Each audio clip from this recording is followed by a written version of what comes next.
درود و سلام هموطنان عزیز، دوستان ارجمند، بینندگان گرامی و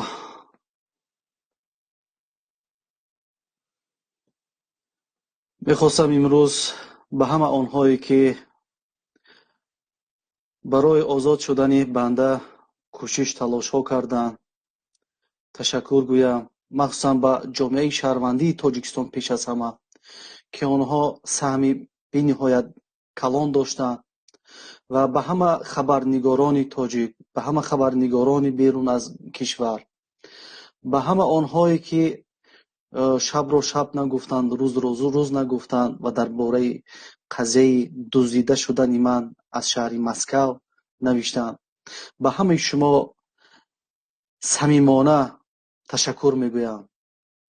واقعا شما بودید، شما زحمت کشیدید که من امروز در آزادی هستم و همچنین میخواهم به سازمان‌های حقوق انسان که آنها هم بینهایت زحمت‌های زیاد کشیدند، تلاش کردند تا به جامعه جهان فهمانند که من از مسکو دزدیده شده ام، من را غیر قانونی حکومت تاجیکستان دزدیده است. به همه آن سازمان‌های بین المللی حقوقی من تشکر میگویم و مخصوصا به کشور هلند تشکر میگویم که طریق وزارت کارهای خارجی اش با دیگر وزارت‌های کارهای خارجی دیگر کشورها در یک جایگی عمل نمودند و برای آزادی من کوشش کردند و مخصوصا به سفیر تاجیکستان، سفیر آلمان در تاجیکستان و با OBSE که اتحاد همکاری های امنیت اروپا که در تاجیکستان است و همچنین ایالات متحده امریکا که به واسطه آنها هم در قضیه ما دخالت کردند، به همه آنها من تشکر میگویم و با پارلمان هلند که آنها هم در این کار دست بالا کردند و همراه شدند، با آنها نیز تشکر میگویم. در حقیقت من امروز آزاد شدم. این کاری دست جمعانه مردم تاجیک بود، این کاری دست جمعانه خبرنگاران بود. یک اتحادی اتفاقی من را آزاد کرد، وگرنه من در همون اسارت آنها میماندم و در اسارت آنها امروز چیهای نمیخواستند بالای من میکردند. ولی این زحمت های همگی شما بود. من برای همه شما سری تعظیم فرود میارم و تشکر میگویم. و امروز من آزاد هستم، ولی خودم را پر آزاد احساس نمی کنم،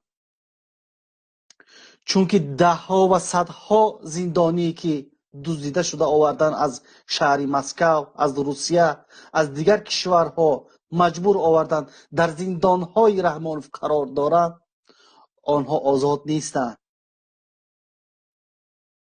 تا آن زندانیان سیاسی به مثل محمد روزی اسکندرов، زید سعیدov، بزرگ مهریارov، مقصود ابراهیمov، محمد علی حیید و ده ها زندانیان و صدها زندانیانی که در تاجیکستان قرار دارند، آنها آزاد نشوند، من خودم را پر آزاد حس نمی کنم.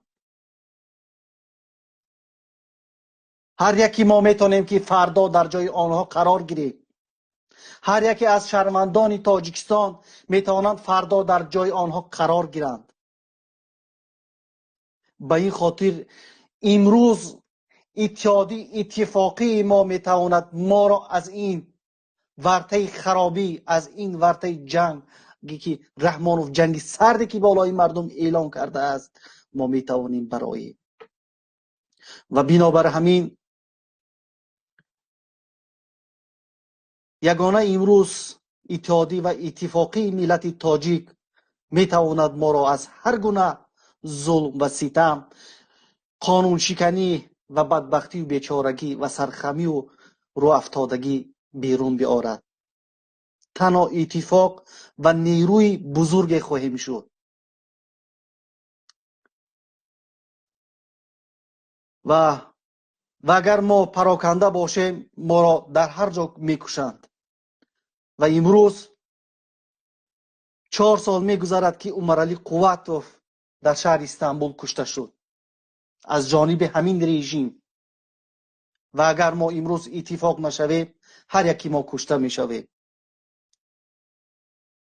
خداوند رحمت کند. عمرعلی قوتوف در وقتش دعوت میکرد، میگفت که ما باید اتفاق باشیم، اتحاد باشیم، با هم باشیم. من امروز همون دعوت عمرعلی قوتوف را که 4 سال در همین روز شهید شده بود، از تیر این رژیم کشته شده بود، من دعوت میکنم که اتفاق، اتحاد میتواند پیروزی و سربلندی ملت تاجیک باشد. وطن تاجیکستان خانه هر یکی ما است، خانه مقدسی ما است. ولی خانه مقدسی ما، خانه عزیزی ما در دست نفران امروز قرار دارند که ملت تاجیک، دولت تاجیک شرمنده و شرمسار و سرخم کرده اند. و امیدوار هستم که ملت تاجیک، مردم تاجیک مرا امروز درک میکنند و با هم اتفاق میشوند.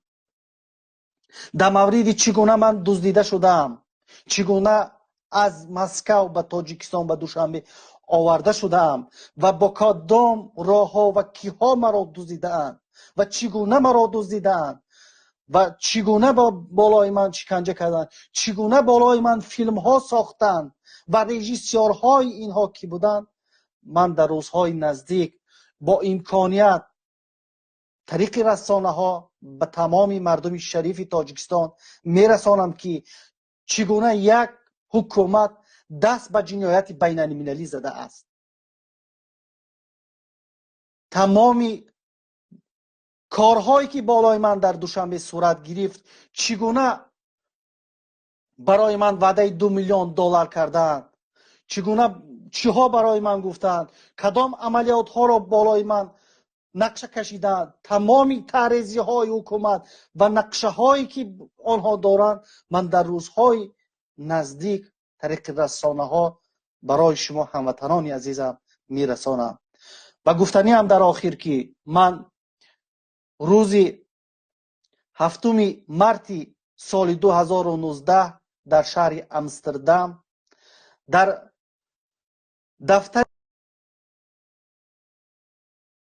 رئیس واچ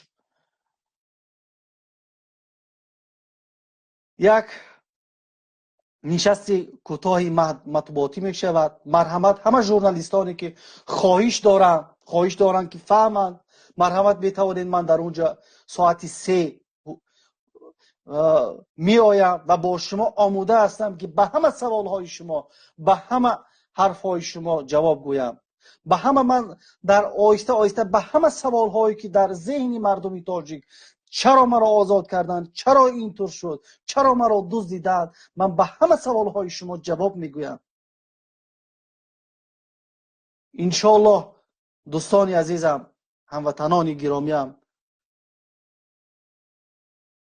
من چیزی که آموختم، دیدم، من باور کنم نیرویی که امروز داریم، امروز روحیه که مردم تاجیکستان دارن، این روحیه آنها را هیچگاه نمیگذارند که دیگر در سر قدرت باشد.